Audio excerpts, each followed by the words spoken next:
Yeah, so this, as we know, eventually will be the wedding feast of the Lamb.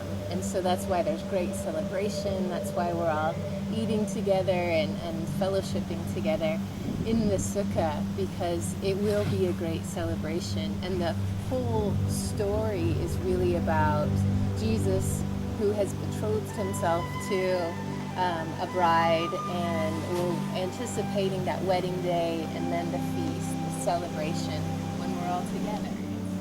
And you're commanded to be joyful.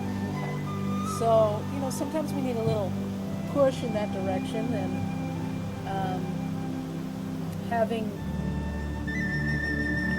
a season of time where we intentionally check the cares of the world at the door, so to speak, and just enter into the feast time, enter into the sukkah in anticipation of being with the Lord and being with friends and celebrating.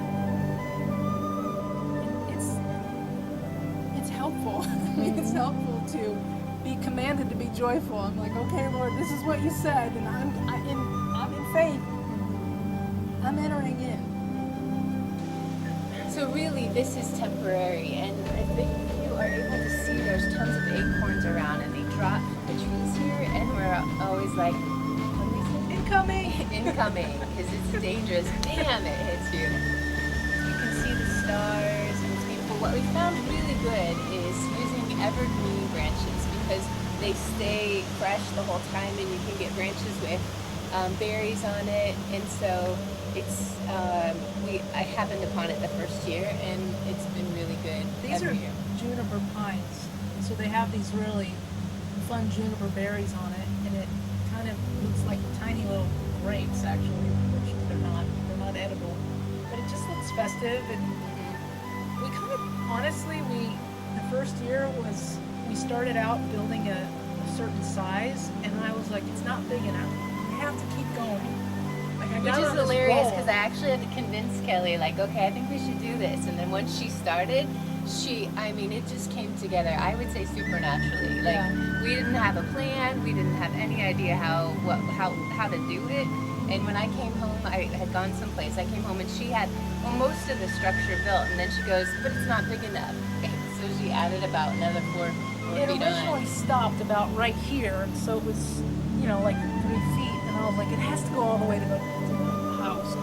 I was just thinking about a bunch of things, but I went in to go grab a piece of the frame just to bring it out, to get it ready, and again, just had this overwhelming encounter with the Lord of the fact that He's holy. Like, it resounded in my heart, in my mind.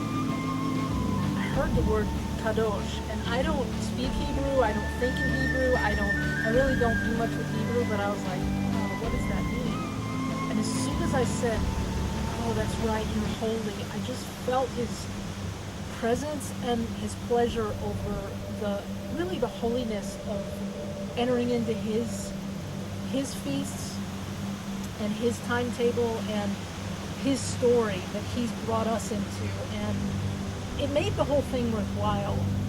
So sitting in the sukkah is really special, but I think for me the biggest encounter that I've had is the preparation of putting it up and going through.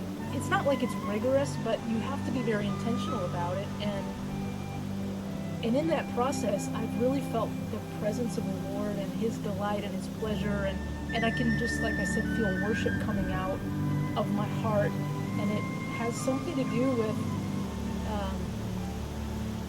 this divine love story that's being told, and this is a piece of it.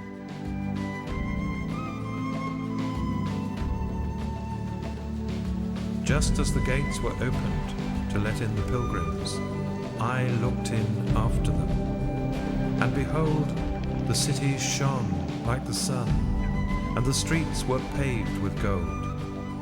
Inside walked many people, with crowns on their heads, palms in their hands, and golden harps to sing praises. When I had seen, I wished myself among them.